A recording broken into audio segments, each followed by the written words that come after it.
എല്ലാവർക്കും നമ്മുടെ കർത്താവിൻ്റെ തിരുപ്പിറവിയുടെയും വരാൻ പോകുന്ന പുതിയ വർഷത്തിൻ്റെയും അനുഗ്രഹങ്ങളും ആശംസകളും ആദ്യം തന്നെ നേർന്നു കൊള്ളട്ടെ. ക്രിസ്മസ് നമ്മെ സംബന്ധിച്ച് അതിപ്രധാനമായ ഒരു ഉത്സവമാണ്. ലോകരക്ഷകനായ ക്രിസ്തു നമ്മോടൊപ്പമായി എന്ന് നാം ഉറപ്പിക്കുന്ന ഒരു മഹോത്സവമായിട്ടാണ് നാം അതിനെ കൊണ്ടാടുന്നത്. ദൈവം തൻ്റെ ഏകജാതനായ പുത്രനെ ലോകത്തിൻ്റെ രക്ഷയ്ക്ക് വേണ്ടി അയക്കുവാൻ തക്കവണ്ണം ലോകത്തെ സ്നേഹിച്ചു എന്ന് പരിശുദ്ധനായ യോഹന്നാൻ ശ്ലീഹ 3-ാം അധ്യായം 16-ാം വാക്യത്തിൽ പറയുന്നുണ്ടല്ലോ. അതുകൊണ്ട് തന്നെ ക്രിസ്മസ് ആഘോഷങ്ങൾ സ്വർഗീയ പിതാവിനോടുള്ള നന്ദി പ്രകടനമായി മാറണം എന്നുള്ളതാണ് നമ്മുടെ നിയോഗം എന്നത് ഞാൻ ഓർമ്മിപ്പിക്കട്ടെ. ക്രിസ്തു 2000 വർഷങ്ങൾക്ക് മുമ്പ് ജനിച്ചു. ദൈവം നമ്മോടുകൂടെ എന്ന അർത്ഥമുള്ള ഇമ്മാനുവേൽ ആയി മാറി നമ്മോടൊപ്പം സ്ഥിരമായി വസിച്ചു. ഇപ്പോഴും വസിക്കുന്നു എന്ന് നാം ഉറച്ച് വിശ്വസിക്കുന്നു. പക്ഷേ 2000 വർഷങ്ങൾക്ക് മുമ്പ് ക്രിസ്തു ജനിച്ചപ്പോൾ ജനിക്കുവാനായിട്ട് ഇടം കിട്ടാതെ വിഷമിച്ച ഒരു സാഹചര്യം ഉണ്ടായിരുന്നു എന്ന് നമുക്കറിയാം. ഇല്ലാത്ത സാഹചര്യത്തെ ഉണ്ടാക്കി എടുത്ത് അവിടെ ക്രിസ്തു ജനിച്ച ഒരു സംഭവമായിട്ടാണ് കാണുന്നത്.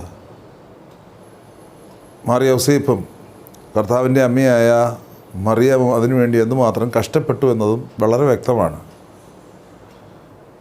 നമ്മുടെ ഇന്നത്തെ കാലിക ലോകത്തിൽ ക്രിസ്തുവിന് ജനിക്കുവാൻ ഇടമുണ്ടോ എന്ന് പരിശോധിക്കേണ്ടത് വളരെ അത്യാവശ്യമാണ്. കാലിക ലോകം കലുഷിതം എന്ന് പറയുന്നതായിരിക്കും കുറച്ചുകൂടെ ശരി. കലിയുഗത്തിലൂടെയാണ് നാം സഞ്ചരിക്കുന്നത് എന്ന് തോന്നുന്ന രീതിയിലാണ് ഇന്ന് നാം കാണുന്ന എല്ലാ പ്രവണതകളും. കൊലപാതകങ്ങളും ആത്മഹത്യകളും ഡ്രഗ്സിൻ്റെയും മയക്കുമരുന്നുകളുടെയും ഉപയോഗങ്ങളും കുടുംബ ശിഥിലീകരണങ്ങളും പരിഹാസങ്ങളും നിന്ദകളും രാഷ്ട്രീയ സാമുദായിക തലത്തിൽ കാണുന്ന വികലതകളും സാംസ്കാരിക തലത്തിലുണ്ടാകുന്നതായ ഭിന്നതകളും എല്ലാം നമ്മുടെ മുമ്പാകെ ഒരു വലിയ ചോദ്യചിഹ്നമായി നിൽക്കുകയാണ്. മുന്നോട്ടുള്ള നമ്മുടെ ഗമനം സംബന്ധിച്ച് വ്യക്തതയില്ലാതെ പോകുന്നുണ്ടോ എന്ന ഒരു സംശയം.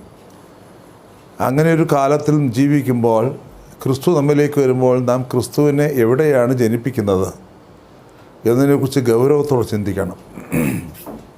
ലോകത്തിൽ ജീവിക്കുന്ന നാം ലോകത്തിൽ തിന്മയോട് ചേരാതെ തിന്മയുടെ ഇടയിൽ നന്മയുണ്ട് എന്ന് കരുതി നന്മയെ വളരെ ഭംഗിയായി ഗവേഷണം നടത്തി സ്വീകരിച്ച് ആ നന്മയ്ക്കുള്ളിൽ ക്രിസ്തുവിനെ നിർത്തുവാനും അവിടെ നിന്ന് ലഭിക്കുന്ന പ്രകാശവും ലോകം മുഴുവനും വ്യാപിപ്പിച്ച് തിന്മയെ നന്മയാക്കി മാറ്റുവാനും നമുക്കിടയാകുമ്പോഴാണ് നമ്മുടെ ക്രിസ്മസ് ആഘോഷങ്ങൾ നമ്മുടെ ജീവിതത്തിൽ പ്രായോഗികമായി അനർത്ഥമാകുന്നത്. അങ്ങനെ ആകട്ടെ എന്ന് ഞാൻ പ്രാർത്ഥിക്കുന്നു.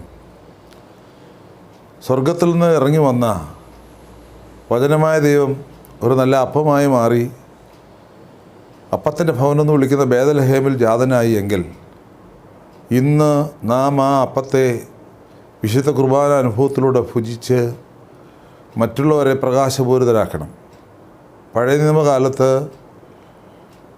ഇരുളിലിരിക്കുന്ന ജനം വെളിച്ചം കാണുമെന്നും മരണത്തിൻ്റെ ദേശത്തിൽ നിന്ന് ഇരുളിലിരിക്കുന്നവർക്ക് പ്രകാശം ഉദിക്കുമെന്നും ഒക്കെ പ്രവചിച്ചിട്ടുണ്ട്. ക്രിസ്തുവിൻ്റെ ജനനത്താൽ ഇരുളുമാറി പ്രകാശം പരക്കുന്നു. ക്രിസ്തുവിൻ്റെ ജനനത്താൽ മരണദേശത്തിരിക്കുന്ന ആളുകൾക്ക് ജീവനുണ്ടാകുന്നു. ക്രിസ്മസ് വാങ്ങുന്നതിൻ്റെ ഉത്സവമല്ല, കൊടുക്കുന്നതിൻ്റെ ഉത്സവമാണ്. വാങ്ങുന്നതിനേക്കാൾ കൊടുക്കുന്നത് ഭാഗ്യമാണെന്നാണല്ലോ നമ്മുടെ പിതാക്കന്മാർ വിശുദ്ധ വേദവചനത്തിലൂടെ നമ്മെ പഠിപ്പിച്ചിരിക്കുന്നത്. ക്രിസ്തു സ്വയം ദാനം ചെയ്ത ആളാണ്. ദൈവമനുഷ്യൻ സ്വയം ദാനം ചെയ്ത നമ്മെ ഓരോരുത്തരെയും പ്രകാശിതരാക്കി മാറ്റുന്ന വലിയ അനുഭവമാണ് ക്രിസ്മസ് എന്നത്. അതുകൊണ്ട് തന്നെ ക്രിസ്മസിൽ നമുക്ക് സാധാരണ ചെയ്യുന്ന കേക്ക് വിതരണം, കാർഡ് കൈമാറൽ ഒക്കെ ഉണ്ട് എന്ന് പറഞ്ഞാലും അതിനപ്പുറമായ ഒരു സ്വയദാനത്തിലേക്കും നമ്മുടെ തന്നെ സമയവും നമ്മുടെ ധനവും നമ്മുടെ ജീവനും ജീവിതവും എല്ലാം സമൂഹത്തിന് വേണ്ടിയുള്ളതാണ് എന്ന ചിന്തയിൽ ക്രിസ്തുവിന് പിൻഗാമികളായി നാം വളരണം എന്നുള്ളതാണ് നമ്മെ ഓർമ്മിപ്പിക്കുന്നത്. സത്രമല്ല ക്രിസ്തുവിന് വേണ്ടത്. ക്രിസ്തു സത്രത്തിൽ ജനിച്ചുവെങ്കിൽ ഇന്ന് വലിയ കൊട്ടാരത്തിൽ ജനിപ്പിക്കുവാനുള്ള മാർഗങ്ങൾ നാം തേടണം. അവിടെയായിരിക്കണം സമാധാനവും ശാന്തിയും ഉണ്ടാകേണ്ടത്. പാപങ്ങളുടെ ഇടയിൽ നിന്ന് ശാന്തി ഉണ്ട് എന്നാണ് ഞാൻ മനസ്സിലാക്കുന്നത്. എന്നാൽ സമ്പത്തുള്ളവർക്ക് ശാന്തി ഇല്ലാതെ പോകുന്നു, സമാധാനമില്ലാതെ പോകുന്നു.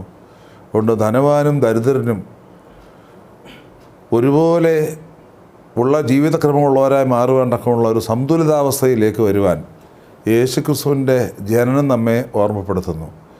ക്രിസ്തു ആഗ്രഹിക്കുന്ന ഒരു പ്രകൃതി താളമുണ്ട്.